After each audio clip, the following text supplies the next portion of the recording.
masa ketika gunung-gunung masih bisa berbicara dan angin membawa pesan para dewa, hiduplah seorang penjaga kuno bernama Semar. Ia tinggal di sebuah lembah tersembunyi yang hanya dapat ditemukan oleh mereka yang berhati jernih. Semar tidak tampak seperti makhluk sakti. Tubuhnya gemuk, wajahnya bulat, dan tawanya selalu meledak di waktu yang tak terduga. Tapi di balik keceriaan itu, Semar menyimpan kekuatan cahaya Jawata, kekuatan kuno yang mampu menjaga keseimbangan dunia. Suatu hari muncul ancaman dari makhluk bayangan bernama Raksabanda, sosok yang lahir dari amarah manusia. Semakin banyak orang serakah dan saling membenci, semakin besar kekuatan Raksabanda. Ia bangkit dari perut Gunung Kendalisada, menciptakan badai gelap yang melanda seluruh negeri. Tanah retak, langit berubah merah, dan sungai-sungai perlahan mengering. Para ksatria sudah mencoba melawannya, namun tidak ada yang mampu menahan kekuatannya. Melihat dunia hampir hancur, Semar mendapat panggilan dari langit. Cahaya turun menyelimuti tubuhnya, dan sebuah suara berkata, "Wahai penjaga tua, hanya hati yang tulus dapat mengusir kegelapan." Semar pun berangkat, tapi ia tidak membawa keris, tombak, atau pusaka. Ia hanya membawa sapu lidi tua, sebuah kantong tertawa, dan nasihat-nasihat bijak. Semua orang meragukannya. Bagaimana mungkin makhluk lucu itu mengalahkan monster raksasa? Setibanya di Gunung Kendalisada, Semar menantang Raksabanda. Monster itu tertawa mengejek. Namun Semar tidak marah. Ia malah duduk, tertawa pelan dan berkata, "Kau lahir dari hati manusia yang penuh amarah. Maka biarkan aku membersihkan dunia dari rasa itu." Semar lalu mengayunkan sapu lidinya. Tiba-tiba angin berputar dan debu-debu hitam yang melingkupi Raksabanda mulai tersapu. Semar membuka kantong tawa dan suara tawa yang hangat memenuhi udara, memecah kutukan kegelapan. Raksabanda menjerit, tubuhnya mulai mengecil, semakin kecil, hingga akhirnya hilang seperti asap tertiup angin. Setelah monster itu lenyap, langit kembali biru. Tanaman tumbuh hijau, sungai mengalir lagi, dan suara burung memenuhi udara. Orang-orang mengira Semar akan kembali ke kahyangan untuk menerima penghargaan, tapi ia hanya berkata, "Tugasku tidak selesai. Selama manusia masih menyimpan amarah, aku akan tetap tinggal di bumi."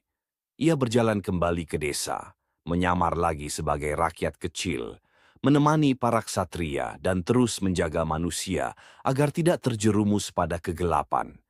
Dan sampai hari ini, legenda itu berkata, "Jika suatu malam kau mendengar tawa ringan di balik angin, itu bukan hantu, itu Semar, penjaga tua yang memastikan dunia tetap seimbang."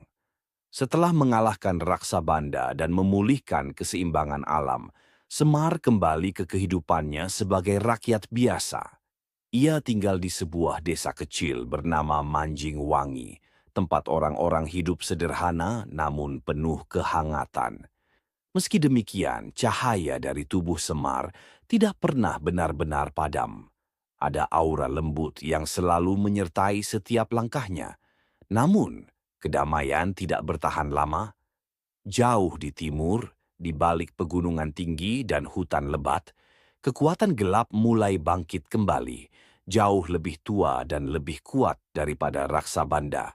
Di dasar laut paling dalam, seekor makhluk purba bernama Kala Samodra terbangun. Ia adalah penjaga kegelapan yang terikat ribuan tahun lalu oleh para dewa. Disegel dengan cahaya suci, tubuhnya yang menyerupai ular raksasa itu seharusnya tak akan pernah bangkit lagi. Namun, ketika manusia kembali dipenuhi keserakahan, kebencian, dan perebutan kekuasaan, segel cahaya itu mulai retak. Suara gemuruh terdengar dari kedalaman laut. Ombak besar menghantam pantai-pantai utara, dan angin membawa tanda-tanda kebangkitan. Di langit, burung-burung migrasi terbang ke arah barat, menjauh dari sumber bencana. Disinilah awal ancaman baru. Di malam hari Semar terbangun dari tidurnya. Langit tidak berbintang, angin berhenti berhembus, dan suara alam seolah terdiam. Tiba-tiba cahaya putih keperakan turun dari atas, membentuk sosok bayangan yang sangat dikenalnya, Hyang Kaneka Putra, utusan para Jawata. Semar, penjaga tua, kau harus bersiap, ucapnya dengan suara berat. Semar menatapnya penuh hormat, namun senyum kecil masih menghiasi bibirnya. Apa yang terjadi lagi, Nak Putra? Kala Samodra telah bangkit. Ia akan menciptakan gelombang kegelapan yang bisa menenggelamkan seluruh pulau Jawa. Hanya cahaya Jawata, cahaya yang kau bawa, yang mampu menahan kekuatan itu. Semar menghela napas panjang. Aku kira tugasku sudah selesai, tapi rupanya dunia masih membutuhkan sedikit tawa. Yang Kaneka Putra menunduk hormat. Kali ini tak hanya tawa yang dibutuhkan Semar. Kau harus memanggil 3 ksatria muda yang tak mengenal rasa takut. Semar mengangguk. Ia tahu ini bukan lagi ancaman biasa. Pagi harinya, Semar memutuskan mencari 3 pemuda yang disebutkan. Ia berjalan melintasi sawah, sungai, pasar, hingga ke kaki gunung. Akhirnya ia menemukan mereka. 1. Wira Adikara, sang penjaga angin. Seorang pemuda yang mampu bergerak secepat hembusan angin. Ia tinggal sendirian di hutan dan selalu melindungi hewan-hewan dari pemburu liar. 2. Lintang Kesawa, gadis pemilik mata cahaya. Ia memiliki mata yang dapat melihat kebenaran dalam hati seseorang. Lintang adalah penyembuh muda di desanya, lembut namun pemberani. 3. Jagapati, si pemukul petir, anak pandai besi yang kuat luar biasa. Ia dapat mengayunkan palu sebesar kepala kerbau dengan 1 tangan. Petir sering turun ke tempat ia menempa logam, seolah menyapa dirinya. Semar mengumpulkan mereka di sebuah bukit kecil. Kalian dipilih bukan karena kekuatan kalian, tapi karena hati kalian bersih, kata Semar. Tapi apa yang harus kami lakukan, Eyang? Tanya Lintang. Semar menunjuk ke arah timur, ke cakrawala gelap. Di sana, tempat kegelapan baru bangkit. Semar dan ketiga pemuda itu memulai perjalanan panjang ke pesisir timur. Dalam perjalanan mereka menghadapi hutan berkabut yang menyesatkan, rawa yang dihuni makhluk lumpur, hujan badai yang hampir tidak pernah berhenti. Namun, berkat arahan Semar, mereka selalu menemukan jalan keluar. Di sela-sela perjalanan, Semar memberi mereka pelajaran. Kepada Wira, kecepatan bukan untuk sombong. Kecepatan adalah alat untuk membuatmu sampai tepat waktu menolong orang lain. Kepada Lintang, melihat kegelapan di hati orang lain tidak cukup. Kau harus bisa melihat cahaya kecil yang masih tersisa. Kepada Jagapati, kekuatan paling besar bukan pada otot, tapi pada kemampuan menahan diri. Pelajaran itu diam-diam memperkuat jiwa mereka.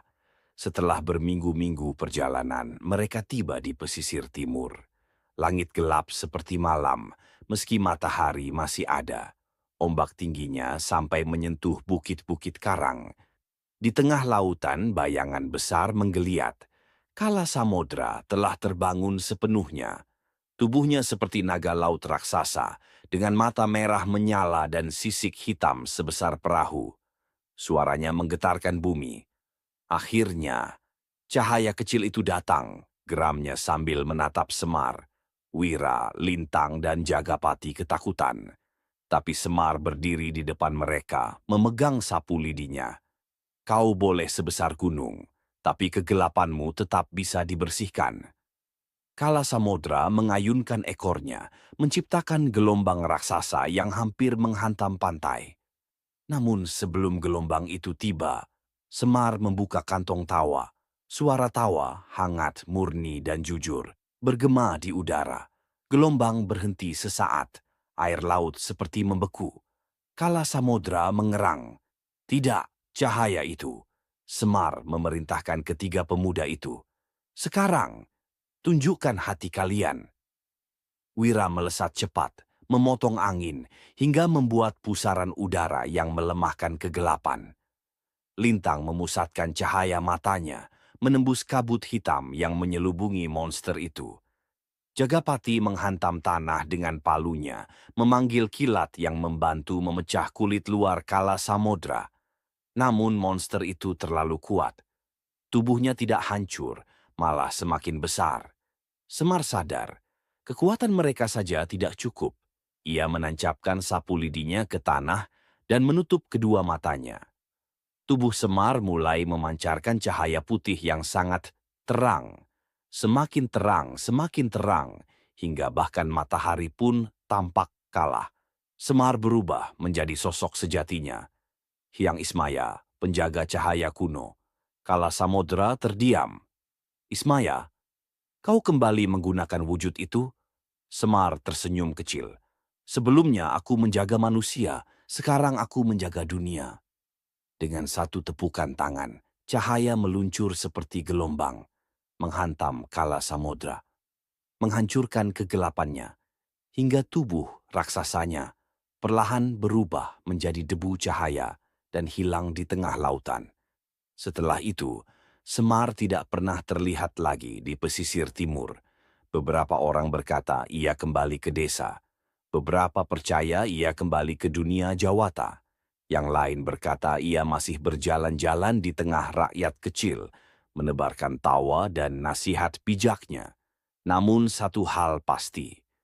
Di malam tertentu ketika angin berhembus lembut dan terdengar tawa kecil dari kejauhan, itu adalah Semar. Penjaga tua yang tidak pernah benar-benar pergi.